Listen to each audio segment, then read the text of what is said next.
Hello students, welcome back to my channel. तो कैसे हैं आप सब? मैं तो एकदम बढ़िया हूँ और आज मैं लेके आ गई हूँ आपके लिए क्लास 11th का पॉलिटिकल साइंस का chapter number 2, rights in the Indian constitution. तो वीडियो को स्टार्ट करने से पहले मैं आपको बता दूँ कि इस चैप्टर के नोट्स आपको डिस्क्रिप्शन में मिल जाएंगे, प्लस मेरा इंस्टाग्राम हैंडल भी डिस्क्रिप्शन में मिल जाएगा। तो जल्दी से जाके फॉलो कर लेना, वहाँ पे भी डेली अपडेट्स आते रहते हैं। So let's begin with the chapter. अगर हम चैप्टर का टॉपिक ही देखें तो है rights in the Indian constitution. मतलब हम इस चैप्टर में पढ़ेंगे कि जो हमारा इंडियन कॉन्स्टिट्यूशन है उसमें क्या राइट्स हैं, क्या हमारे फंडामेंटल राइट्स हैं, इन सब के बारे में। ठीक है, तो जो एक बेसिक बात यहीं पे समझ लो, जो हमारा पार्ट 3 है कॉन्स्टिट्यूशन का, वो हमें देता है नॉलेज किसके बारे में? फंडामेंटल राइट्स के बारे में।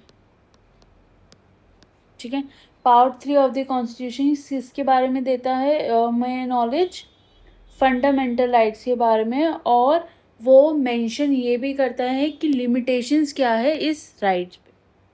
ठीक है, और हम इस चैप्टर में देखेंगे कि फंडामेंटल राइट्स क्या हैं, क्या क्या उनके आर्टिकल्स हैं।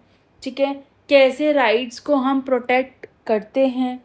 फिर कि जुडिशरी जो हमारा कोर्ट्स होते हैं उनके क्या रोल हैं हमारे फंडामेंटल राइट्स या जो भी राइट्स हैं उनको प्रोटेक्ट करने में।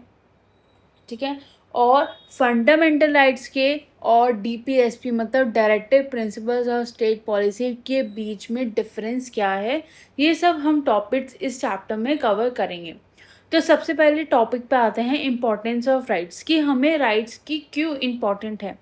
यहाँ पे तुम्हारी बुक में 2 केस स्टडी दी है, एक 1982 की जो भी वर्कर्स काम कर रहे थे उनकी, एक दी है मचन लालुंग केस की। तो हम स्टार्ट करते हैं हमारा जो वो कंस्ट्रक्शन वाला वर्कर्स वाला केस है। तो क्या हुआ था 1982 में, during the construction work for Asian games, government ने एंगेज करे थे फ्यू कॉन्ट्रैक्टर्स, जो कि कॉन्ट्रैक्टर्स मतलब जो भी ये बनाई का काम देखते हैं। ठीक है, इन कॉन्ट्रैक्टर्स ने हायर करे large number of poor construction workers की, ये सारे बंदे कंस्ट्रक्ट करेंगे, बनाएंगे। ठीक है, different parts of the countries के लिए, क्या बिल्ड करने के लिए? फ्लाईओवर्स और स्टेडियम्स को। इन वर्कर्स के साथ इतना एक्सप्लॉयटेशन करा कि उनको जितने वेजेस गवर्नमेंट ने डिसाइड करे थे ना तो वो दिए। ठीक है, दिए तो कम दिए और उनको बहुत गंदी कंडीशन में रखा। ठीक है, ना ही उनकी बात मानी गई थी, पुअर वर्किंग कंडीशन थी एक तरह से।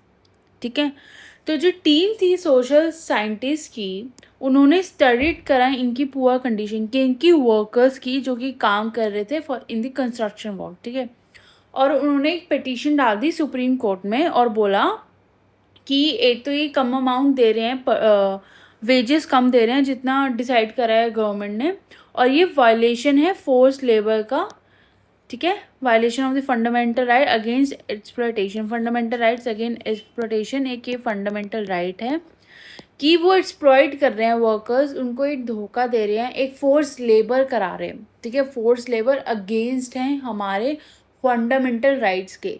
तो उन्होंने सोशल साइंटिस्ट ने पिटीशन डाली थी सुप्रीम कोर्ट ने, और सुप्रीम कोर्ट ने रिव्यू करा उसको और एक्सेप्ट करी, और गवर्नमेंट को भी बोला कि ये जिम्मेदारी तुम्हारी है, तुम्हें इंश्योर करना है कि जो वर्कर्स जो भी काम कर रहे हैं उनको वेजेस मिले जो भी डिस्क्राइब्ड हैं, जो भी प्रिस्क्राइब्ड हैं, कि हाँ इनको इतने वेजेस मिलने चाहिए, गवर्नमेंट को इंश्योर करना है ये।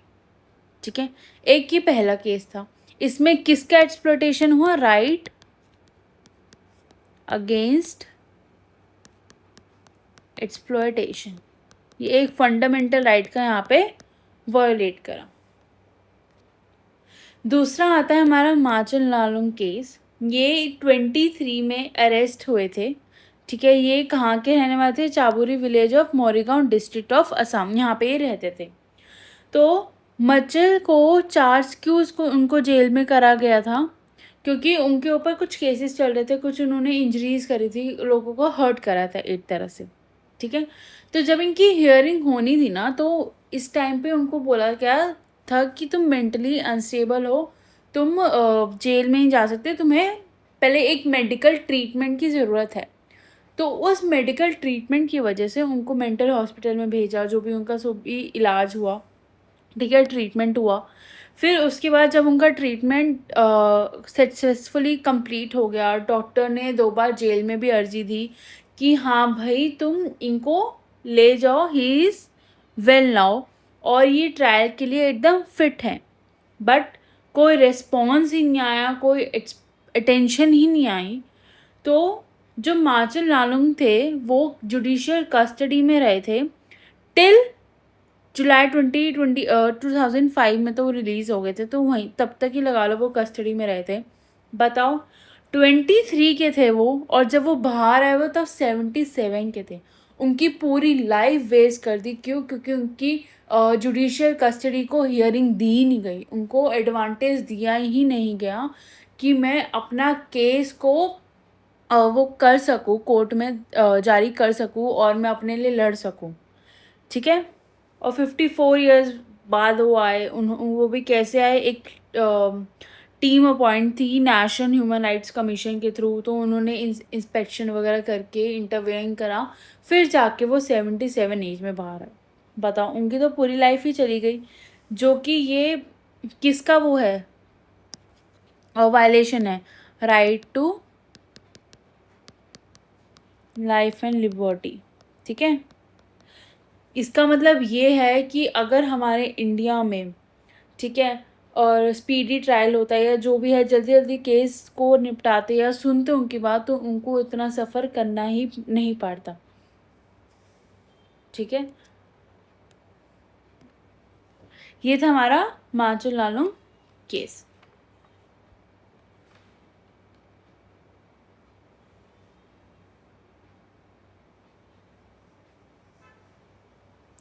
अगर हम नेक्स्ट टॉपिक पे हमारे bill of rights. Bill of rights क्या होते हैं? ये जो दोनों एग्जांपल्स हमने देखे है ना, हमें समझ में आया कि हमारी राइट्स का हमें हमारे लिए मतलब वो कितनी ज़्यादा ज़रूरी है, और एक्चुअल इम्प्लीमेंटेशन कैसे होता है इन राइट्स का। सिर्फ ज़रूरी होना ज़रूरी नहीं होता, ठीक है, उसको इम्प्लीमेंट करना भी ज़रूरी होता है। जब तक तुम वो होता रहेगा, कुछ नहीं है तुम्हारे पास बुक है, बस वो है ही है, उसमें तुम लिख नहीं रहे, तुम उसमें पढ़ नहीं रहे, तो तुम इम्प्लीमेंट नहीं कर रहे कुछ चीज़। तो ये तो है नहीं कि बुक है तुम्हारे पास, अपने आप तुम्हारा ऑटोमेटिकली दिमाग में आ जाएगा और तुम ऑटोमेटिकली जाके एग्जाम में लिखोगे और टॉप मारोगे। ऐसे तो नहीं होता।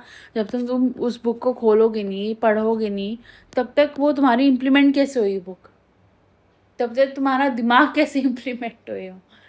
ठीक है, तो यही है, सिर्फ राइट्स का होना ज़रूरी नहीं होता, उसको इम्प्लीमेंट करना भी ज़रूरी होता है। तुम करो, मुझे वेट लॉस करना है, तुम बस खाए जा रहे हो, लेकिन तुम इम्प्लीमेंट नहीं कर रहे वेट लॉस का, कैसे होगा? नहीं होगा ना ऐसे। ठीक है, A democracy must ensure that individuals have certain rights and that the government will always recognize these rights. कि हर एक इंडिविजुअल्स को पता होना चाहिए कि हाँ हमारे ये राइट्स हैं, और गवर्नमेंट को भी पता होना चाहिए कि हाँ भाई इनके ये राइट्स हैं। ठीक है, There is often a practice in most democratic countries to list the rights of the citizens in the constitution itself. जो list of rights हैं, जो कि mentioned है हमारे constitution में, प्लस प्रोटेक्टेड है कॉन्स्टिट्यूशन में, कॉन्स्टिट्यूशन के द्वारा, उनको हम बोलते हैं बिल ऑफ राइट्स। ठीक है, bill of rights. A Bill of Rights prohibits government from thus acting against the rights of the individuals and ensures a remedy in case there is a violation of these rights. तो ये जो bill of rights है वो government को बताती है कि हमें इन राइट्स के अगेंस्ट नहीं जाना, प्लस अगर ये राइट्स वायलेट होते हैं तो हमें ये मेक श्योर करना है कि तो ना आए, अगर होते हैं तो हमें इस चीज़ का सॉल्यूशन देना है। ठीक है, जैसे मार्जिन लालंग केस में ऑफ कोर्स उनका वायलेट हुआ, और जो वर्कर्स वाला केस था उनके में वायलेट हो रहा था, राइट अगेन एक्सप्लॉटेशन हो रहा था, बट उनको क्या दिया गया, रेमेडी दिया गया, एक सॉल्यूशन दिया गया, एक सुप्रीम कोर्ट में पिटीशन डाला गया जिससे सुप्रीम कोर्ट ने उसको रिव्यू भी करा और उसके बिहाफ पे उसके लिए ही एक अपनी वो स्टेटमेंट दी थी कि गवर्नमेंट का भी काम है वेजेस का देखना, है ना, रिव्यू हुआ ना, तो वही एक ensures a remedy in case there is a violation of these rights. ठीक है, from whom does the constitution protect the rights of the individual, किससे प्रोटेक्ट कर रही है इंडिविजुअल, एक तो जो rights of a person may be threaten by other person another person private organisation, या तो एक की राइट दूसरी बंदा वो कर रहा है, जैसे मार्जिन लालंग केस में ही उनकी राइट को किसने खारिज करा, दूसरों ने ना, कि पुलिस वालों ने सुनी ही नहीं, उनकी वो ट्रायल रखवाया ही नहीं, है ना, या तो एक प्राइवेट ऑर्गेनाइजेशन थ्रेटन करती या फिर खुद की गवर्नमेंट ही क्या करती है, वायलेट करती है, कॉन्स्टिट्यूशन प्रोटेक्ट करता है उन राइट्स से। ठीक है, the rights of a person may be threatened by another person or private organisation, in such a situation the individual would need the protection by the of the government. On the other hand the organs of the government, जो legislature है, executive है या फिर judiciary है, अगर उन्होंने violet कर दिया तो ऑफ कोर्स कौन हेल्प करेगा, हमारी जुडिशरी, हमारा कोर्ट हेल्प करेगा टू प्रोटेक्ट दिस राइट्स।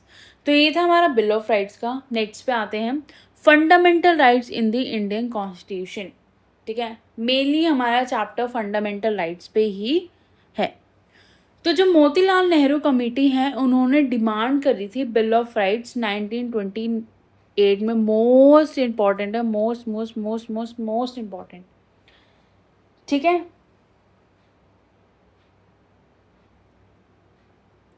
तो उस टाइम पे क्या था कि इंडिपेंडेंस के बाद कॉन्स्टिट्यूशन ने ये राइट्स दिए कि ये स्पेशली प्रोटेक्ट करे जाएंगे, स्पेशली इनका ध्यान रखा जाएगा कि कोई भी उसको वायलेट ना करे, प्लस ये सारे सिटीजन्स के पास होंगे, कोई भी डिस्क्रिमिनेशन नहीं होगा, जिसका नाम गवर्नमेंट ने क्या दे दिया, फंडामेंटल राइट्स। ठीक है, जो फंडामेंटल राइट्स हैं वो इम्पॉर्टेंट इसलिए हैं क्योंकि कॉन्स्टिट्यूशन इटसेल्फ इंश्योर करता है कि जो वायलेट ना होए फंडामेंटल राइट्स हमारे। ठीक है, इतना आया समझ में। तो जो वर्ड है फंडामेंटल इसलिए इम्पॉर्टेंट है, क्यों, क्योंकि ये जो हमारे कॉन्स्टिट्यूशन है उन्होंने एक तो उसने सेपरेटली लिस्ट करा है, प्लस स्पेशल प्रोविजंस भी दिए हैं इसके प्रोटेक्शन के लिए, इसलिए जो फंडामेंटल है ये क्या सजेस्ट करता है, ये सजेस्ट करता है कि जो कॉन्स्टिट्यूशन है एक तो सेपरेटली लिस्ट करा गया है, प्लस एक जो प्रोविजंस हैं ना उनको स्पेशल प्रोविजंस बनाए गए हैं उनको प्रोटेक्ट करने के। तो फंडामेंटल राइट्स जो हैं वो डिफरेंट होते हैं, हमारे पास जो राइट्स दूसरे अवेलेबल हैं। कैसे, जो ऑर्डिनरी लॉ है जो कि फंडामेंटल राइट्स के अलावा जो हैं ये एनफोर्स्ड या फिर प्रोटेक्टेड करे जाते हैं किससे, ऑर्डिनरी लॉ से ही, बट जो फंडामेंटल राइट्स हैं वो प्रोटेक्ट और गारंटी किससे करेंगे, कॉन्स्टिट्यूशन से करेंगे। ठीक है, मोस्ट इम्पॉर्टेंट होते हैं हमारे कॉन्स्टिट्यूशन में फंडामेंटल राइट्स, अगर ये ना है, ये नहीं है तो कुछ भी नहीं है, ऐसे समझ लो। ठीक है, सेकेंड, ऑर्डिनरी राइट्स में B change by the legislature by ordinary process of law making. मतलब इसमें क्या होता है कि ऑर्डिनरी लॉ में कि जो हमारे वो होते हैं लेजिस्लेचर, वो ही उनको जो भी अमेंडमेंट करना होता है उस लॉ में वो कर देते हैं, लेकिन जो फंडामेंटल राइट्स होते हैं, है ना, वो चेंज होंगे तभी होंगे जब वो कॉन्स्टिट्यूशन अमेंड होएगा। जब तक कॉन्स्टिट्यूशन अमेंड नहीं होता तब तक ये फंडामेंटल राइट्स चेंज हम नहीं कर सकते। ठीक है। Besides this no organ of the government can act in a manner that violate, कोई भी गवर्नमेंट हो, चाहे वो प्रेसिडेंट ही क्यों ना हो, फंडामेंटल राइट्स को कोई भी क्या नहीं कर सकता, वायलेट नहीं कर सकता। ठीक है, अब हम स्टार्ट करते हैं हमारे फंडामेंटल राइट्स से, जो कि हमारे पार्ट 3 में गिवन है हमारे कॉन्स्टिट्यूशन में। ठीक है, और इसके आर्टिकल्स कहाँ से कहाँ तक होते हैं, आर्टिकल 12 to 35 होते हैं। लेकिन अभी इस वाली बुक में मतलब अभी तुम्हें ये पढ़ना है आर्टिकल 14 से लेकर अभी तुम्हें 32 तक पढ़ने हैं। ठीक है, पहले आता है हमारा राइट टू इक्वालिटी, फिर आता है हमारा राइट टू फ्रीडम, ये वाला, फिर आता है हमारा राइट अगेंस्ट एक्सप्लॉयटेशन, में मार्क कर दूंगी 1 2 3 4। ठीक है, फिर right to freedom of religion, then आता है हमारा cultural and education right, and then constitutional remedies. ठीक है, पहले मैं मार्क कर देती हूँ तुम्हारे लिए, वैसे तुम्हें आर्टिकल्स के थ्रू पता लग ही जाएगा।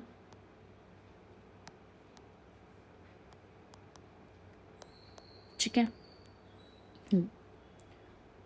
तो सबसे पहले आए हम अगर राइट टू इक्वालिटी पे, तो ये आर्टिकल 14 टू आर्टिकल नंबर 18 है। पहले हमारा जो राइट टू प्रॉपर्टी है वो भी एक फंडामेंटल राइट था, लेकिन वो हटा दिया था किस कौन से अमेंडमेंट के थ्रू, मैंने कहा था क्या था, चेंज होएगा तो अमेंडमेंट के थ्रू चेंज होएगा। राइट टू प्रॉपर्टी जो है हमारा, मैं बता रही हूँ एक इन्फॉर्मेशन के लिए। ठीक है, पहले हमारा एक फंडामेंटल राइट था, लेकिन अमेंडमेंट हुआ था, कौन सा अमेंडमेंट, 44th अमेंडमेंट हुआ था, जिसके तहत इसको राइट टू प्रॉपर्टी को एज अ फंडामेंटल राइट हटा दिया गया था। ठीक है, तो राइट टू इक्वालिटी में आते हैं। राइट टू इक्वालिटी में क्या है, equality before law, equal protection of laws, पहले डिटेल में हम बाद में पढ़ेंगे, पहले ऊपर ऊपर से पढ़ लो। Prohibition on discrimination on ground of religion, मतलब हमें डिस्क्रिमिनेशन नहीं करना है रिलीजन के बेसिस पे। इक्वल एक्सेस होना चाहिए, शॉप्स पे जाना हो, बाथिंग में, कुछ भी हो, ठीक है, हमारे पास इक्वल एक्सेस होना चाहिए।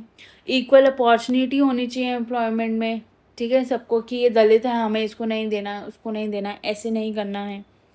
फिर अबॉलिशन ऑफ टाइटल्स, टाइटल्स का मतलब क्या होता है, जैसे एक पहले टाइटल्स रखते थे ना महाराजा वगैरह ऐसे करके, ये नहीं लगाना है। ठीक है, जैसे यूनी की डॉक्टर वॉक्टर कुछ नहीं लगाना है, ऐसे कुछ नहीं, जैसे महाराजा वगैरह का टाइटल था वो नहीं लगाना। और एक होता है अबॉलिशन ऑफ अनटचेबिलिटी, सबसे इम्पॉर्टेंट राइट है अनटचेबिलिटी, ये हमारा आर्टिकल नंबर आता है 17 के अंडर आता है। ठीक है, सबसे इम्पॉर्टेंट होता है right to abolition of untouchability. Then हमारा आता है राइट टू फ्रीडम या right to liberty and personal freedom. इसमें क्या आता है, एक मिनट, हाँ, स्पीच एंड एक्सप्रेशन की, हमें बोलने की, प्लस हमें अपना कुछ एक्सप्रेस करना है तो उसकी हमें फ्रीडम है। असेंबली हम लगा सकते हैं पीसफुली। ठीक है, move freely through out the territory of India, हमें कहीं भी जाना हो इंडिया में, एक स्टेट से दूसरी स्टेट जाना हो तो हमारे पास फ्रीडम है वो करने की। हम इंडिया में किसी भी स्टेट में जाके रह सकते हैं परमानेंटली, हमें किसी के भी परमिशन की ज़रूरत नहीं है। ठीक है, right to life and liberty, सबसे important article number 21, right to life and liberty, and rights of the accused and convicts, इसके बारे में भी हम पढ़ेंगे अभी। ठीक है, नेक्स्ट आता है हमारा राइट अगेंस्ट एक्सप्लॉयटेशन, कौन से वाला केस था ये, वर्कर्स वाला केस था जिसमें फोर्स्ड लेबर थी। ठीक है, और provision of employment of children in hazardous job, मतलब जो भी 18 ईयर्स से कम के बच्चे हैं उनको कोई भी ऐसी जॉब्स हैं जो कि हेल्थ के लिए अच्छी नहीं है, होती है ना कभी कभार फैक्ट्रीज होती हैं ऐसी, बैंगल वाली होती है जैसे, उसमें बहुत मतलब बिल्कुल सेफ़ नहीं होता बच्चों को काम करना, तो वहाँ पे काम करवाना is against fundamental right. Next आता है right to freedom of religion, कि हम कोई सा भी फ्रीडम को फॉलो कर सकते हैं, हम कोई सा भी अपना रिलीजियस को अफेयर्स को मैनेज कर सकते हैं, फॉलो कर सकते हैं इंस्ट्रक्शंस को ऐसे। फिफ्थ में आता है हमारा cultural and education of minority groups, protection of language culture of minorities, right of minorities to establish educational institution, ठीक है। राइट टू कॉन्स्टिट्यूशनल रेमेडी, ये भी सबसे इम्पॉर्टेंट राइट है कि अगर हमारा कुछ भी वायलेट हो रहा है, राइट्स वायलेट हो रहे हैं, तो हम फ्रीली कोर्ट जा सकते हैं कि हाँ हमारा ये राइट वायलेट हो रहे हैं, वहाँ पे हम अपनी अर्जी कह लो या कुछ भी कह लो, हम वहाँ पे अपना लड़ सकते हैं, ठीक है। ये होते हैं हमारे फंडामेंटल राइट्स। अब हम इनको डिटेल में स्टार्ट करते हैं। तो सबसे पहले आता है हमारा राइट टू इक्वालिटी। इसमें भी हम दो सिचुएशंस देखेंगे। पहली सिचुएशन, स्वदेश कुमार अपने विलेज जा रहे थे, ठीक है। तो अपने कुछ दोस्तों के लेके जा रहे थे कि चलो भाई तुम भी चलो, मैं भी अपने गांव जा रहा हूँ, तुम मेरे साथ मेरे गांव चलो। तो वहाँ पे ढाबे पे रुके फॉर चाय वाय पीने के लिए, ठीक है, होते हैं ना ढाबे विलेज साइड। तो वहाँ पे रुक गए और शॉपकीपर तो स्वदेश कुमार को जानता था क्योंकि वो उनके विलेज का था। बट जो उसके साथ उनका फ्रेंड था उसने उसका नाम पूछा। क्यों पूछा? कि भाई उसका हमें कास्ट पता लग जाए कि वो क्या है, ठीक है। उसने उसका अपना नाम बता दिया। तो वो जब चाय लाया तो स्वदेश कुमार को तो उसने अच्छे से मग में चाय दे दी, लेकिन उसको जो फ्रेंड था उसको एक अर्थन कप में चाय दी। क्यों? क्योंकि वो दलित था, ठीक है। यहाँ पे क्या दिखाता है? ये अनटचेबिलिटी दिखा रहा है। मतलब राइट टू इक्वालिटी है ही नहीं, जो कि और अनटचेबिलिटी अबॉलिश हो चुकी है आर्टिकल 17 के थ्रू, बट यहाँ पे राइट टू इक्वालिटी है ही नहीं, ठीक है। दूसरा, an order is served to 4 news readers to a television channel that they would no longer read the news on screen, ठीक है। न्यूज़ रीडर्स थे जो कि टेलीविज़न पे करते हैं ना, न्यूज़ पढ़ते हैं, जो भी जॉब होती है उनकी। तो वहाँ पे वुमेन भी थी। तो उनको बोला गया कि तुम अब 45 के अबव हो गए हो, अब तुम नहीं कर सकते, ठीक है। सारी वुमेन्स को हटा दिया। और वहाँ पे 2 मेल न्यूज़ रीडर्स थे जो कि सेम एज, मतलब 45 के अबव ही थे, और वहाँ पे वो प्रेजेंट कर रहे थे न्यूज़। तो ये क्या हुआ? डिस्क्रिमिनेशन हुआ on the grounds of gender. ये नहीं होना चाहिए, इक्वालिटी दी ही नहीं गई, ठीक है। ये इंडिया में बहुत होता है, मतलब अब तो फिर भी कम हो गया, बट होता बहुत है। तो राइट टू इक्वालिटी है वो ट्राई करती है कि ये भी जो डिस्क्रिमिनेशंस हो रहे हैं उनसे वो ना हो, ठीक है। ये इक्वल एक्सेस देती है पब्लिक प्लेसेस पे, जैसे कि शॉप्स हो गया, होटल्स हो गया, प्लेसेस हो गया, एंटरटेनमेंट वाला हो गया, सारी जगह पे क्या देती हैं? इक्वल एक्सेस देती है, ठीक है। There can not be any discrimination on the caste, creed, colour, sex, religion और प्लेस ऑफ बर्थ पे डिस्क्रिमिनेशन नहीं होना चाहिए। Also prohibits any discrimination in public employment. Public employment मतलब गवर्नमेंट जॉब्स वगैरह में भी कोई डिस्क्रिमिनेशन नहीं होना चाहिए, ठीक है। This right is very important because society did not practical equal access in the past. तो वही देख के आना है क्योंकि पास्ट में इक्वल अपॉर्चुनिटीज़ नहीं थी, स्पेशली अगर हम वुमेन के लिए देखें तो, है ना। तो इसी के लिए वो ये सब देखते आ रहे हैं, तो वही सब फॉलो हो रहा है और वो चीज़ फॉलो नहीं होनी चाहिए, ठीक है। The practice of untouchability is one of the crudest manifestations of inequality. This has been abolished under the right to equality. The same right also provides that the state shall confer no title on a person except those who excel themselves in military or academic field. मतलब मैंने तुम्हें बताया था कि अगर doctor लगाना हो या कुछ और भी तुम्हारा प्रोफेशन है एकेडमिक फील्ड से रिलेटेड, हम वो सब लगा सकते हैं, लेकिन हम महाराजा नहीं लगा सकते। ये सब जो टर्म्स होती है ना जो पहले चलती थी, हम ये सब नहीं लगा सकते। This right to equality tries to make India a true democracy by ensuring a sense of equality of dignity and status among all its citizens, ठीक है। 1 मिनट में मार्क कर दूँ।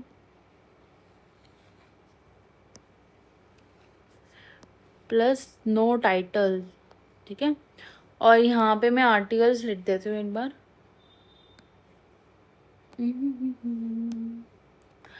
ये है हमारा आर्टिकल नंबर 32, ठीक है। और कल्चरल एंड एजुकेशनल राइट वाला है हमारा आर्टिकल नंबर 29 to 30। कहाँ गया ये रहा, 29 to 30। राइट टू कॉन्स्टिट्यूशन वाला 35 तक है ये। राइट टू फ्रीडम एंड ये वाला है हमारा 19 to 22। ये मैंने तुम्हें बता दिया। 14 to 28 है, ओ सॉरी 14 to 18 है। फ्रीडम वाला है हमारा 25 to 28। और हमारा राइट अगेंस्ट एक्सप्लॉयटेशन है 23 to 24। मतलब 14 to 18, 19 to 22, 23 to 24, ठीक है, 25 to 28, 29 to 30 और 32 to 35, ठीक है। अब प्रियम्बल जो है हमारा उसमें दो चीज़ें मेंशन है, इक्वालिटी ऑफ स्टेटस और इक्वालिटी ऑफ अपॉर्चुनिटी। अगर हम इक्वालिटी ऑफ अपॉर्चुनिटी की बात करें तो इसका मतलब है कि जो भी सेक्शंस हैं हमारी सोसाइटी में उनको इक्वल अपॉर्चुनिटीज़ मिलनी चाहिए, चाहे वो एम्प्लॉयमेंट में हो, चाहे वो एजुकेशन में हो, चाहे वो हेल्थ केयर में हो, सब में, ठीक है। But in a society where there are various kinds of social inequalities, what does equal opportunity mean? मतलब एक सोसाइटी जहाँ पे बहुत ज़्यादा इनइक्वालिटीज़ हैं तो वहाँ पे इक्वल अपॉर्चुनिटी का मतलब क्या हुआ? तो कॉन्स्टिट्यूशन ने क्लैरिफाई करा है that the government can implement special schemes and measures for improving the conditions of certain sections of society. आजकल क्या है, रिजर्वेशंस। तो ये क्या है, ये ऐसी सोसाइटी जहाँ पे सोशल इनइक्वालिटीज़ हैं उनको अपॉर्चुनिटी देने के लिए ही रिजर्वेशंस करी है, ठीक है। जैसे कि वुमेन हो गया, चिल्ड्रन हो गया, या सोशली बैकवर्ड जो क्लासेस होती हैं उनके लिए बेसिकली, ठीक है।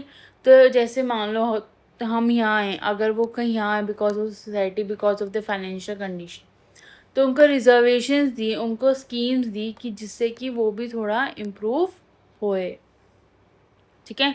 You may have heard reservations in jobs and in admissions. We would have wondered why there are reservation if they follow the principle of inequality. हम मान लो वो यहाँ है और हम यहाँ हैं, तो उनको रिजर्वेशंस दे के हम ऊपर लेके आएंगे ना। इक्वालिटी तभी तो होगी, या तुम्हें नीचे ले आए? नहीं ना, इक्वालिटी तभी होगी जब ये तुम वो लोग भी ऊपर आएंगे।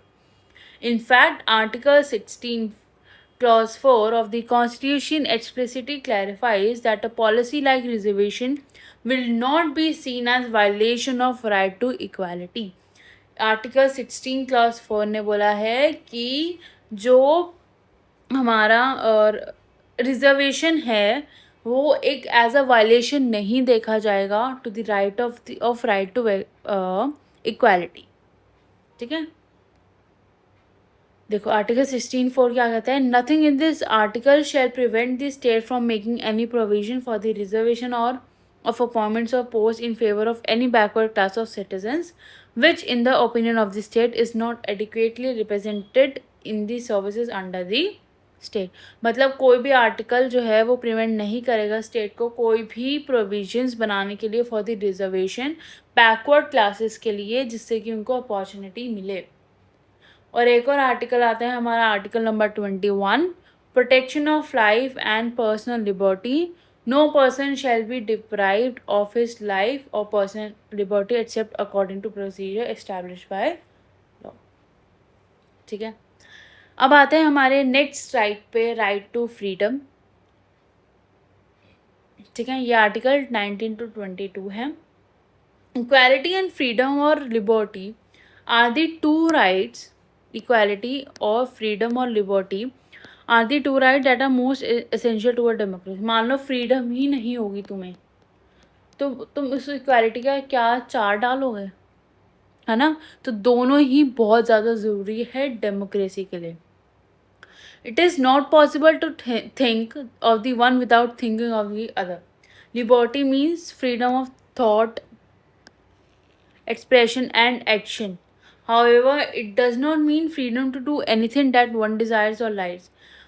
इसका मतलब ये नहीं है कि तुम्हारे पास फ्रीडम है तो तुम कुछ भी करोगे, या तुम ये करोगे कि तुम्हारी वो फ्रीडम है लेकिन दूसरे के लिए वो पाबंदी से हो रही है। एग्जाम्पल के तौर पे देखो, ठीक है, तुम डीजे बजा रहे हो बहुत देर तक, ठीक है, तुम्हारी तो फ्रीडम हो रही है, तुम तो अपने मज़े ले रहे हो, लेकिन दूसरे को प्रॉब्लम हो रही है। जबकि मान लो डीजे बजाना है तो तुम्हें कब तक के लिए अलाउड होता है? 10 बजे तक के। तुमने 12 बजे तक हाई वॉल्यूम में उसको फूका हुआ है। नेबर्स को तो उनकी फ्रीडम क्या हो रही है, वायलेट हो रही है ना। उनको सोना है, तुम सोने नहीं दे रहे, वो गलत बात होती है। वो अपनी मनमर्जी का इतना नहीं कर सकते। देयरफॉर इसमें लिखा भी हुआ है, if that would be permitted then a large number of people will not be enjoy their freedom, कि तुम्हारी जो मर्जी है, तुम्हारे खुद के डिज़ायर्स हैं वो कर लो, लेकिन दूसरों का भी देखो। Therefore, freedoms are defined in such a manner that every person will enjoy her freedom without threatening freedom of others and without endangering the law and order situation. DJ 10 बजे तक बजाना है, तुम 12 बजे तक बजा रहे हो, लॉ का भी वो कर रहे हो प्लस लोगों को परेशान भी कर रहे हो, ठीक है। Next, right to life and personal liberty, सबसे important article number 21। The foremost right among rights to freedom is the right to life and personal liberty. No citizen can be denied his or her life except by procedure as laid down under the law. मतलब अगर कोई भी person अपनी life को ख़त्म ऐसे ही नहीं कर सकता जब तक लॉ का कुछ नहीं होता। Similarly, no one can be denied his or her personal liberty. That means no one can be arrested without being told on the ground for such an act. मतलब कोई भी बंदा ऐसे अरेस्ट नहीं हो सकता जब तक तुम्हारे पास उनके पास कोई रीज़न ना हो तुम्हें अरेस्ट करने का, ठीक है। और अगर अरेस्ट कर लिया हो तो तुम्हारे पास राइट है कि तुम अपना लॉयर चुन सकते हो, प्लस पुलिस की भी जिम्मेदारी है कि वो एक मैजिस्ट्रेट हायर करवाएगा तुम्हें विद इन 24 आवर्स। मैजिस्ट्रेट ये नहीं है कि तुमने पुलिस ने उस मैजिस्ट्रेट से मिलाया तो पुलिस वाले मैजिस्ट्रेट से मिले होंगे, नहीं।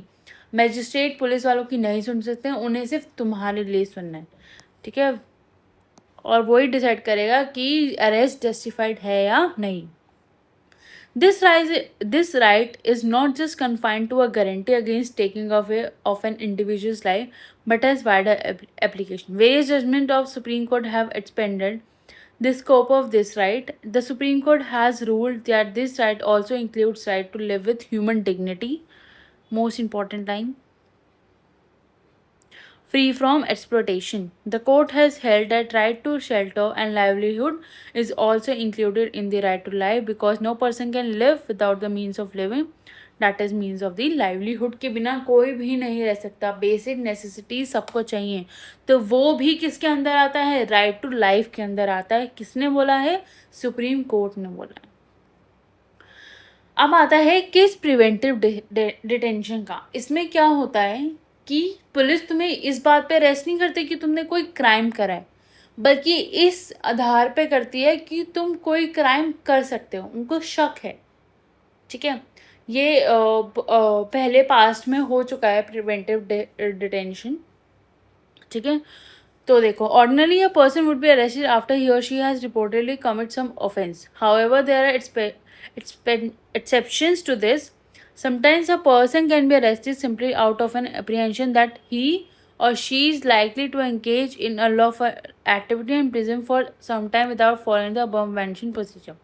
इसको बोलते हैं प्रिवेंटिव डिटेंशन, कि तुमने कोई क्राइम नहीं करा है लेकिन लेकिन पुलिस वालों को लग रहा है कि तुम कोई क्राइम कर सकते हो, तुम कोई अनलॉफुल एक्टिविटी में एंगेज हो सकते हो, तो इसलिए तुम्हें क्या कर लेते हैं? गिरफ्तार कर लेते हैं, है ना।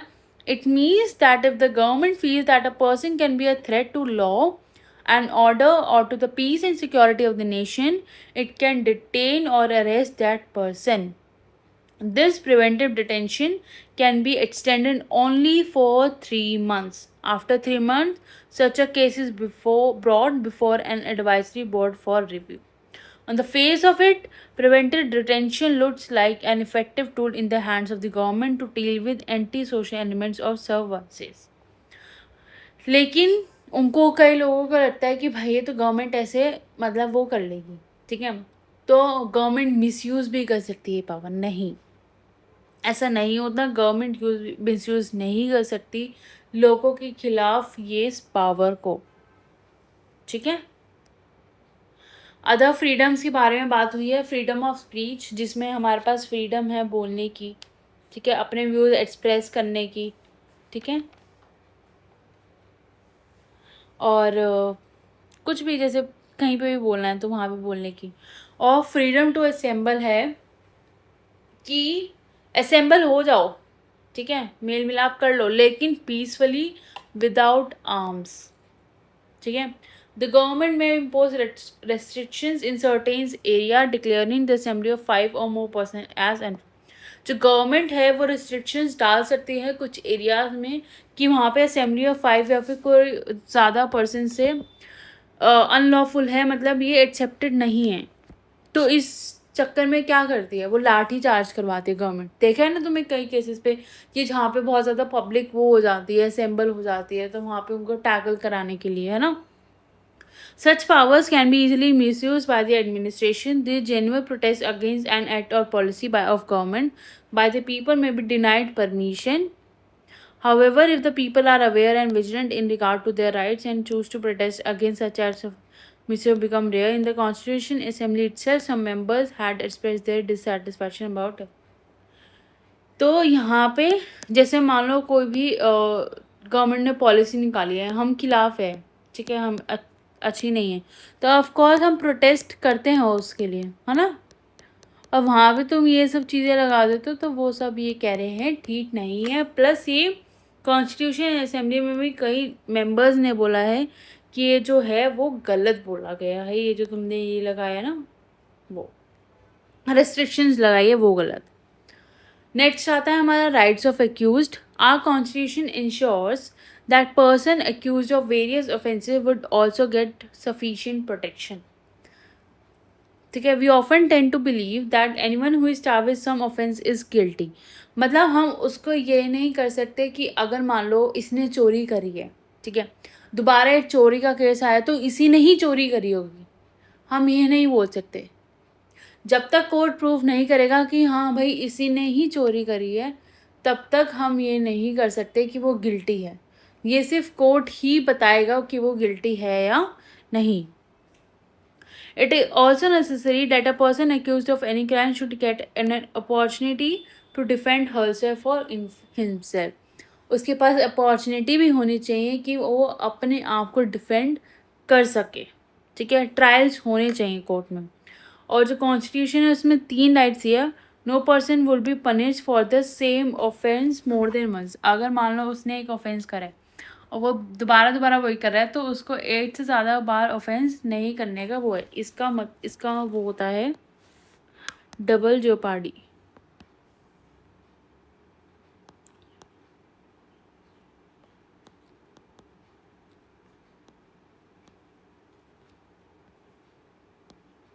ठीक है। No law shall declare any action as illegal from back date. इसका पहले नाम समझ लो, कहाँ लिखूँ, यहाँ पे लिख देती। No exposed fact. मान लो मैं कोई अभी काम कर रही हूँ, मान लो मैं पढ़ा रही हूँ, ठीक है, ऐसे ऑनलाइन पढ़ा रही हूँ, आगे जाके वो क्राइम हो जाए, ठीक है, तो गवर्नमेंट मुझे उस पर चार्ज नहीं कर सकती कि तुमने ये क्राइम करा हुआ है, नहीं, क्योंकि पहले वो एक क्राइम था ही नहीं, बाद में हुआ है ना वो क्राइम, तो इस चीज़ पे चार्ज हमें वो नहीं कर सकती। Last, no person shall be asked to give evidence against himself और हरसेल्फ। मतलब किसी को भी नहीं बोला जाएगा कि तुम अपने खिलाफ ही एविडेंस दे दो। कोई बोलते हैं ना, प्रेशर बोलते हैं कि तुम डालो, यही है, ये नहीं, ये अलाउड नहीं है। इसको बोलते हैं सेल्फ इंक्रीमेशन, ठीक है। ये आर्टिकल नंबर हमारा है 20 और ये इसके क्लॉज है 1, 2, 3, ठीक है। अब हम आते हैं अपने नेक्स्ट फंडामेंटल राइट पे, जो कि है हमारा राइट अगेंस्ट एक्सप्लॉयटेशन, जिसमें हमने कौन सा वाला एग्जाम्पल पढ़ा था स्टार्टिंग में, कौन सी केस स्टडी पढ़ी थी, वर्कर्स वाली, ठीक है, जहाँ पे वर्कर्स को फोर्स्ड लेबर कर रहे थे, प्लस वहाँ पे उनको जितने वेजेस डिसाइड करे गए थे गवर्नमेंट के द्वारा वो भी उनको दिए नहीं जा रहे थे, बहुत लो वेजेस दिए जा रहे थे, ठीक है। In a country there are millions of people who are under privileged and deprived, they may be subjected to exploitation by their fellow human beings. मतलब जो हम ही हैं, मान लो कोई माइनॉरिटी है, सॉरी, जो अंडर प्रिविलेज्ड है या डिप्राइव्ड है या फिर लोअर कास्ट है, हम उनको, हमारे जो फेलो ह्यूमन बींग्स होते हैं या हम ही जो होते हैं, हम उनको कितना वैसे कराते हैं, है ना। कई स्कूल्स वाले केसेस में भी देखा होगा अगर तुमने तो। One such form of exploitation in our country has been beggar or forced labour. अभी हमने पढ़ा था वहाँ पे, है ना, जिसको मतलब काम कराया जाता है लेकिन उनकी पेमेंट नहीं दी जाती, ठीक है, without payment. Another closely related form of exploitation is buying and selling of human beings and use them as slaves. इधर क्या हो गया, इसका मतलब buying and selling of human beings मतलब human trafficking, ठीक है, ये करी जा रही है। बाय कर रहे हैं ह्यूमन बींग्स को, सेल कर रहे हैं। मोस्टली अगर तुमने देखा होगा, मूवीज़ भी बहुत बनी हुई हैं, लड़कियों के साथ करते हैं। ये मर्दानी वाली जो मूवी है, ये सारा ऐसे तुमने देखा होगा कि मर्दानी 3 जो थी अभी रिसेंट वाली मूवी है ना, उसमें ऐसे ही हो रहा था कि ख़रीद रहे थे और सेल कर रहे थे लड़कियों को, है ना, और उनको स्लेव्स की तरह यूज़ करा जाता है, ठीक है। both of these are prohibited under the constitution. Forced labor was imposed by landlords, money lenders and other wealthy persons in the past. अभी मैंने बताया था केस स्टडी में भी कि वो कौन कर रहे थे, जो भी कंस्ट्रक्टर हायर कर रहे थे, जो भी उनको हायर कर रहे थे, वो ही उनको वो कर रहे थे, फोर्स्ड लेबर कर रहे थे, ठीक है। एक मिनट में वहाँ कर दूँ, sorry.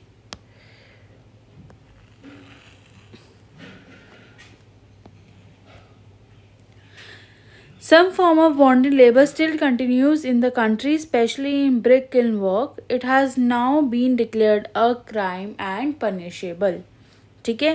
The Constitution also forbids employment of children below the age of 14 years. मतलब child labor भी Constitution में मतलब हम नहीं कर सकते चाइल्ड लेबर। मतलब जो भी बच्चे 14 एज से कम है, हम उनको काम पे नहीं लगा सकते, ये इलीगल है।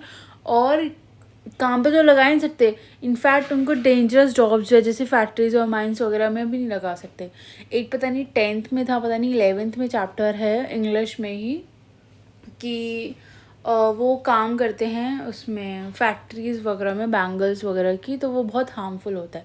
तो ऐसी फैक्ट्रीज़ या जॉब्स में भी, वो माइंस में भी काम नहीं कर सकते। Will child labor being made illegal and right to education becoming a fundamental right for children? This right against exploitation has become more. Of course, child labour तो वो है ही, इलीगल तो है ही, प्लस राइट टू एजुकेशन भी हमारा एक fundamental right बना दिया गया है चिल्ड्रन के लिए, जिससे कि एक्सप्लॉयटेशन हो ही ना, ठीक है। नेक्स्ट आता है हमारा right to freedom of religion. According to our constitution, everyone enjoys the right to follow the religion of his or her choice.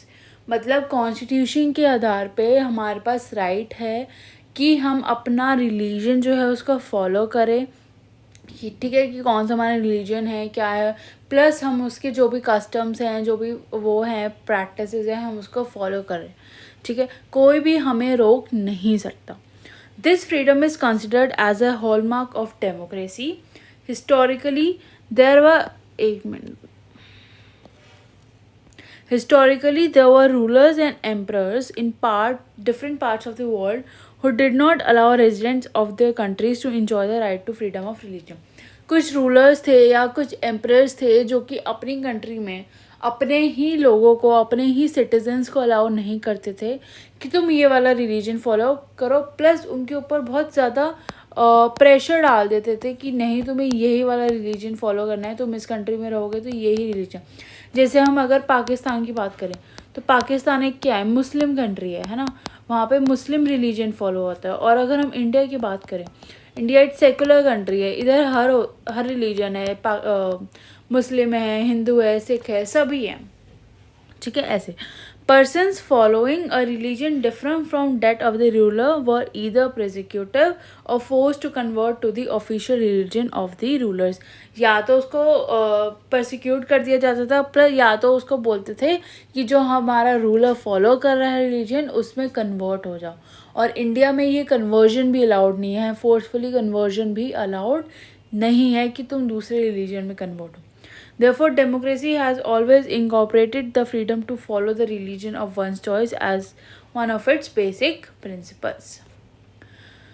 Freedom of faith and worship. In India, everyone is free to choose a religion and practice that religion.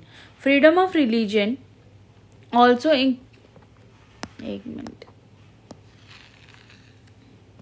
Freedom of religion also includes the freedom of conscience. This means that a person may choose any religion or may choose not to follow any religion.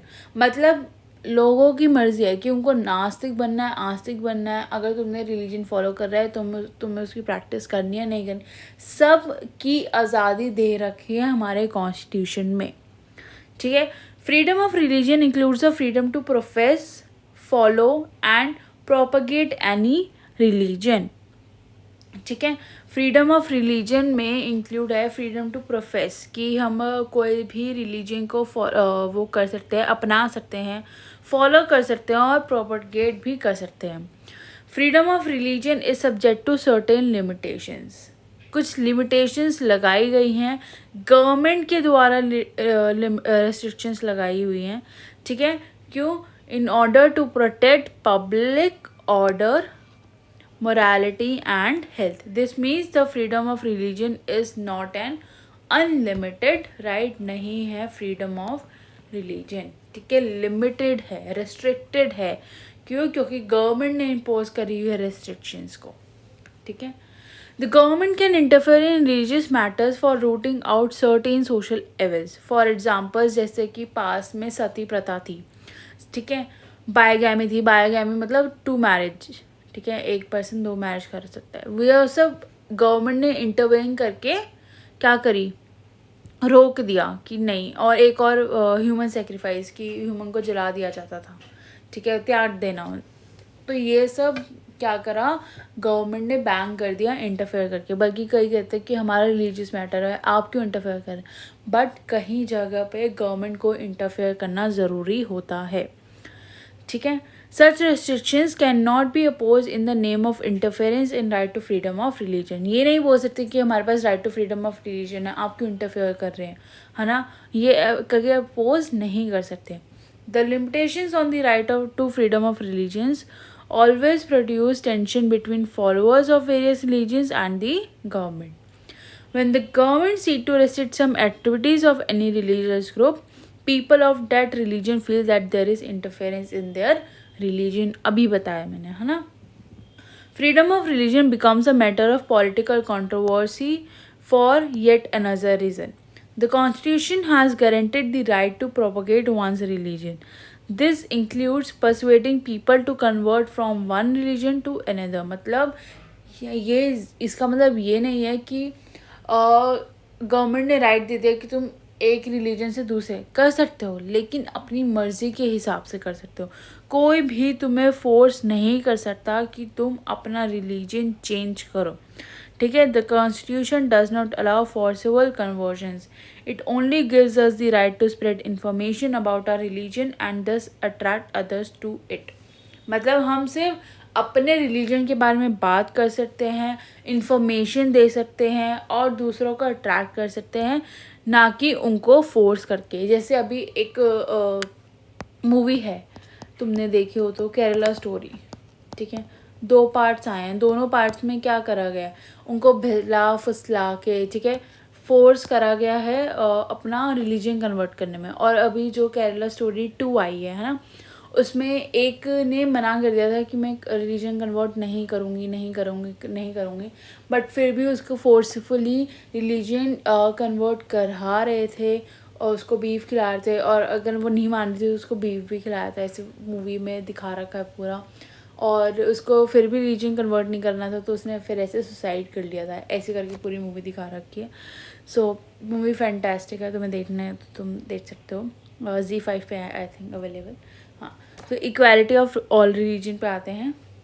Being a country which is home to several religions, it is necessary that government must extend equal treatment to different religions। मतलब ये नहीं है कि हिंदुओं को ज़्यादा focus कर रहे हैं या हिंदुओं के लिए स्कीम्स वगैरह बनाने हैं, नहीं।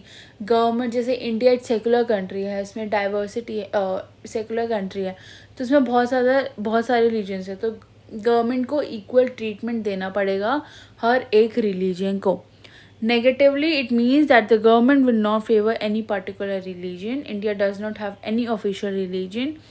We do not have to belong any particular religion in order to be a prime minister, president or judge of any other public official। और हमें ये भी ज़रूरी नहीं है हमारे इंडिया में कि हमें ये पर्टिकुलर रिलीजन का होना चाहिए तभी तुम प्रेसिडेंट बन सकते हो, तभी तुम प्राइम मिनिस्टर बन सकते हो, या तभी तुम कोई भी एक पब्लिक ऑफिशियल बन सकते हो। ठीक है, हमारे कई मुस्लिम प्रेसिडेंट प्राइम मिनिस्टर हैं, है ना। We have also seen that under the right to equality there is a guarantee that government will not discriminate on the basis of religion in giving employment. Employment देने के लिए भी government differentiate नहीं कर सकती, गवर्नमेंट डिस्क्रिमिनेट नहीं कर सकती। The institutions run by the state will not preach any religion or give religious education, nor will they favor persons of any religion. The objective of these provision is to sustain and nurture the principle of secularism। ठीक है, next आता है हमारा cultural and educational rights.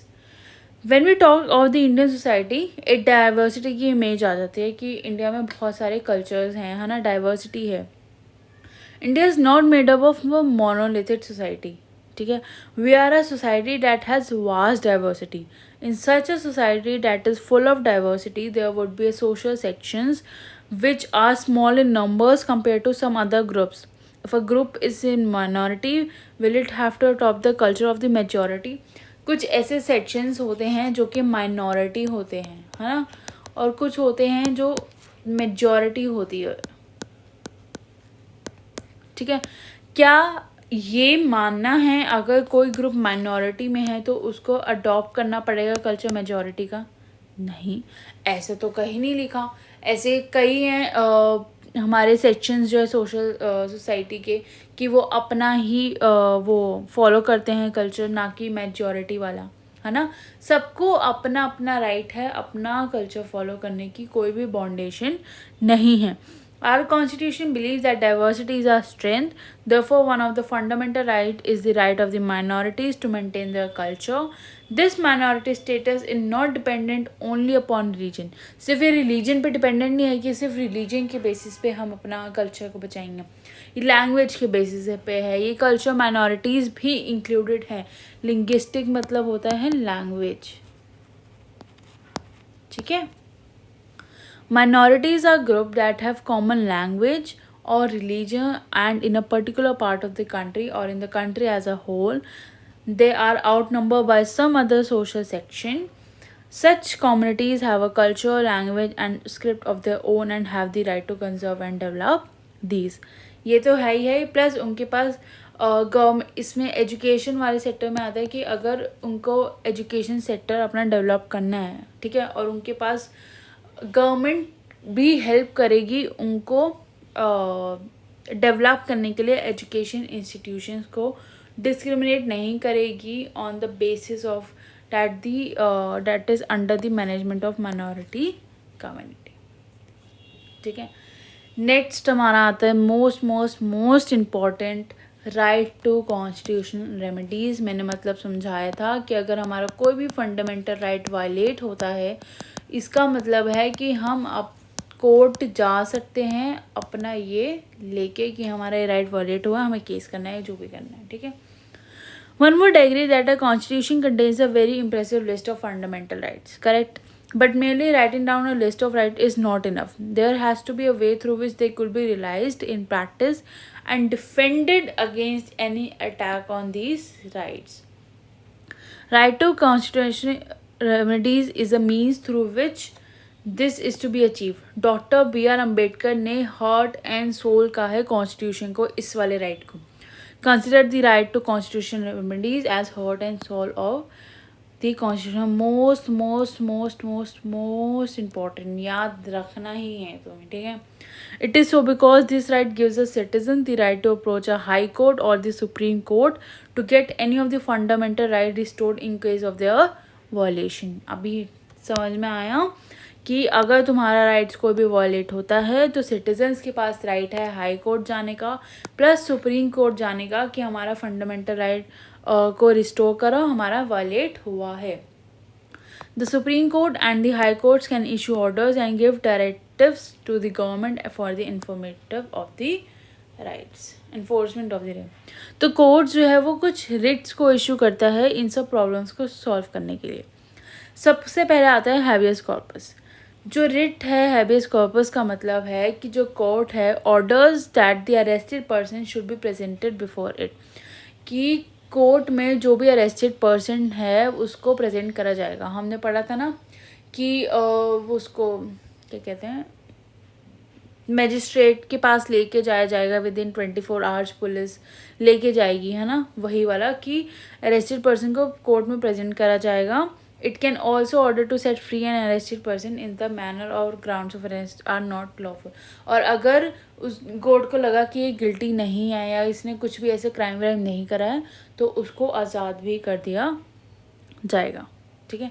Next आता है हमारा mandamus. इसका मतलब है कि when the court find that a particular office holder is not doing a legal duty there is infringing on the right of an individual, कि अगर लग रहा है कि कोई भी एक ऑफिस होल्डर है अपना काम नहीं कर रहा है, अपनी लीगल ड्यूटी नहीं कर रहा है, तो उसको उस पोस्ट से हटाने की भी अनुमति है.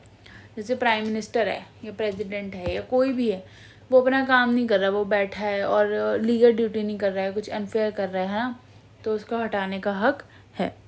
Prohibition. This right is issued by a higher court, high court or supreme court when a lower court has considered a case going beyond its jurisdiction. Prohibition का मतलब है जब लोअर कोर्ट के पास एक केस होता है, इसका मतलब है कि मान लो एक कोर्ट जो है वो ऐसा केस प्रेजेंट कर रहा है, ऐसा केस ले रहा है जो कि उसकी ज्यूरिसडिक्शन में ही नहीं आता है. जैसे वो दिल्ली का केस है तो वो दिल्ली में ही आएगा, हम लखनऊ जाके लखनऊ वाले वो प्रेजेंट नहीं कर सकते, ऐसा. Next है quo warranto. If the court finds that a person is holding office but is not entitled to hold that office, it issues the writ of quo warranto and restricts that person from acting as an office holder. मतलब एक court एक person जो है कि वो office hold कर रहा है लेकिन वो उस ऑफिस होल्ड करने के लिए है ही नहीं, एंटाइटल्ड ही नहीं है, उसको ऐसी पोस्ट दी ही नहीं गई है, तो ये वाला रिट को इशू करा जाता है. लास्ट है सर्टेओरी, जो भी है मेरे को प्रोनाउंस करना है, ठीक है. Under this writ the court orders a lower court or another authority to transfer a matter pending before it to the higher authority or court. मतलब जो भी पेंडिंग वाला केस है उसको हायर कोर्ट में भेज दे जिससे कि वो ख़त्म हो जाए, कोर्ट ऑर्डर मतलब हो जाए. नेक्स्ट आता है हमारा DPSP, directive Principles of State Policy. Some guidelines were incorporated in the Constitution, but they were not made legally enforceable.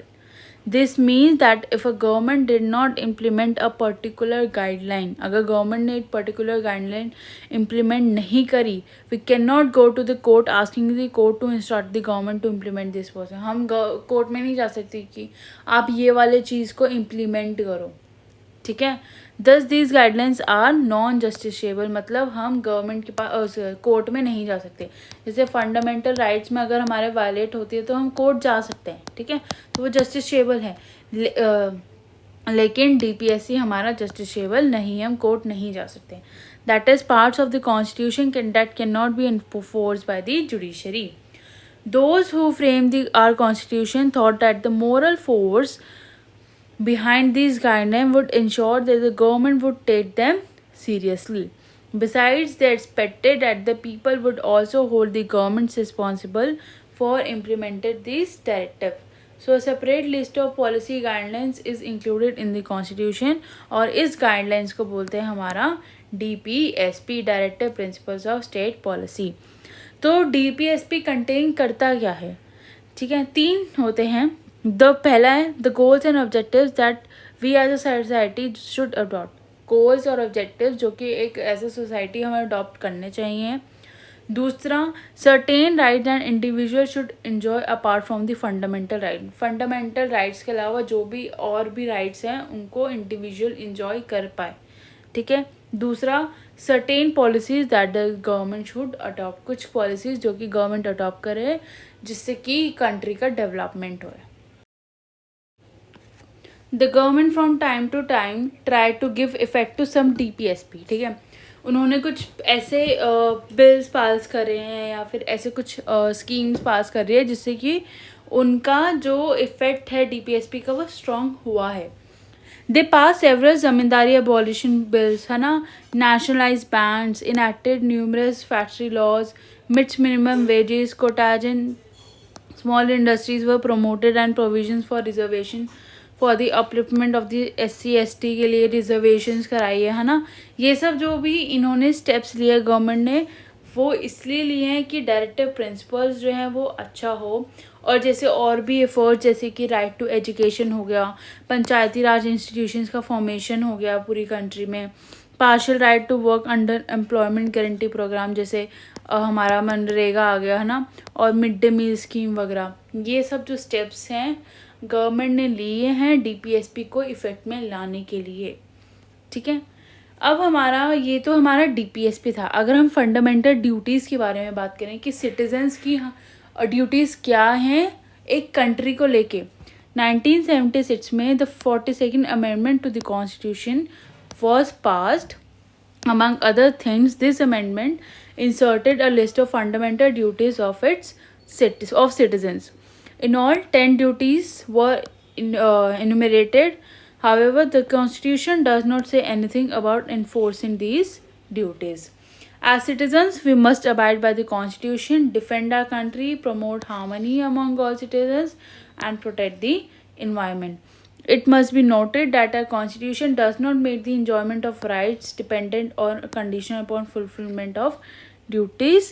In this sense, the inclusion of fundamental duties has not changed the status of the fundamental rights। का status कोई भी change नहीं कर सकता, चाहे वो DPSP हो चाहे वो हमारा फंडामेंटल ड्यूटीज़ हो। ठीक है, fundamental rights are always fundamental rights.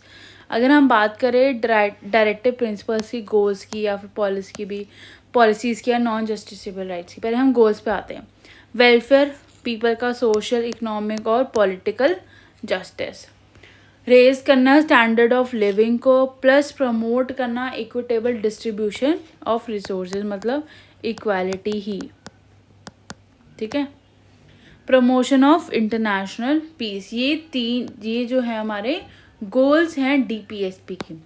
अगर हम पॉलिसीज़ की बात करें तो UCC, uniform civil code, prohibition of consumption of alcoholic liquor, ठीक है, promotion of cottage industries, prevention of slaughter of useful cattle, promotion of village panchayats, ये पॉलिसीज़ हैं हमारी DPSP की। और अगर हम ये देखें, non justiciable rights, educate, livelihood, equal pay for equal work for men and women. ये ना हो कि मेन और वुमेन सेम काम कर रहे हैं, है ना, मैन को ज़्यादा वो दे दिए वेजेस और वुमेन को कम दिए, अब मैन को कम दिए और वुमेन को ज़्यादा दे दिए, ऐसे नहीं करना चाहिए। इक्वल वर्क कर रहे हैं तो इक्वल पे भी करना चाहिए। Right against economic exploitation, right to work होना चाहिए। Right of children to free and compulsory education, सबसे इम्पॉर्टेंट। ठीक है, next, relationship between fundamental rights और DPSP। जो fundamental rights restrain the government from doing certain thing, मतलब fundamental rights restrain करता है और DPSP एग्जॉर्ट करता है गवर्नमेंट को to do certain things, exhort.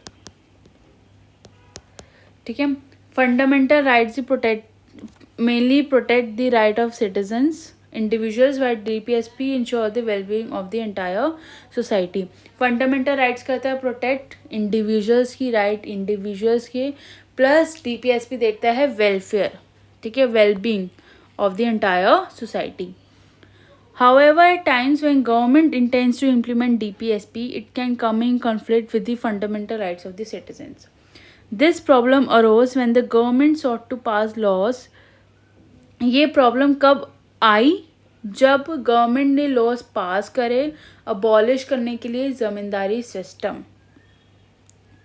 ठीक है, These measures were opposed on the ground that they violated right to property। ये इसमें आया कि इन्होंने right to property को violate करा है। However, keeping in mind the societal needs that are greater than the individual interest, the government amended the constitution to give effect the DPSP। This इसका long battle चला बहुत इसी लड़ाई का। The executive and the judiciary took different positions। The government exclaimed that rights can be abridged for giving effect to DPSP। ये argument assume करती है that rights were hindrance to welfare of the people. On the other hand court held that the view fundamental right was so important here that they can not be limited for the purpose of implementing. मतलब हम fundamental rights को कुछ भी नहीं कर सकते। Fundamental rights बहुत important है, ना हमको लिमिट कर सकते, ना हम उसको कुछ भी नहीं कर सकते, हम उसको छेड़ ही नहीं सकते। ठीक है, चाहे हमें DPSP करने में कोई दिक्कत है, लेकिन हम फंडामेंटल राइट्स को नहीं कर सकते कुछ भी। This generated another complicated debate. This related to the amendment of the constitution. The government was saying that parliament can amend any part of the constitution। Government बोल रही है कि पार्लियामेंट कोई भी पार्ट अमेंड कर सकते हैं कॉन्स्टिट्यूशन का, लेकिन the court was saying that parliament can not make an amendment that wallet fundamental rights. लेकिन कोर्ट बोलती है कि पार्लियामेंट वो चीज़ अमेंड नहीं कर सकती जो कि वॉलेट करे फंडामेंटल राइट्स को। ठीक है, This controversy was settled by an important decision of the Supreme Court, case for Nanda Bharati case, most important.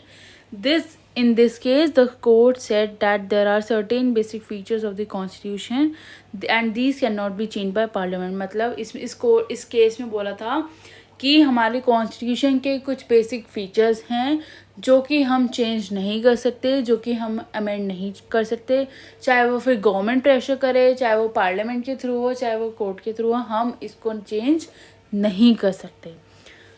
ठीक है, constitution as a living document को हम चैप्टर नंबर 9 में ज़्यादा अच्छे से डिस्कस करेंगे। सो ये था तुम्हारा chapter rights in the Indian constitution. अगर आपको अच्छे से समझ में आया हो, अच्छे से आपने नोट्स बनाए हो, तो प्लीज़ प्लीज़ प्लीज़ इस वीडियो को लाइक कर देना, वीडियो को शेयर कर देना अपने फ्रेंड्स के साथ, और मेरे चैनल को सब्सक्राइब कर देना। और भी तुम्हारे लिए पॉलिटिकल साइंस का कंटेंट आता रहेगा, प्लस मैं धीरे धीरे करके हिस्ट्री का भी लेके आऊँगी। सो yes, that is it for this video. Thank you for loving. Tata, bye bye, see you in the next video.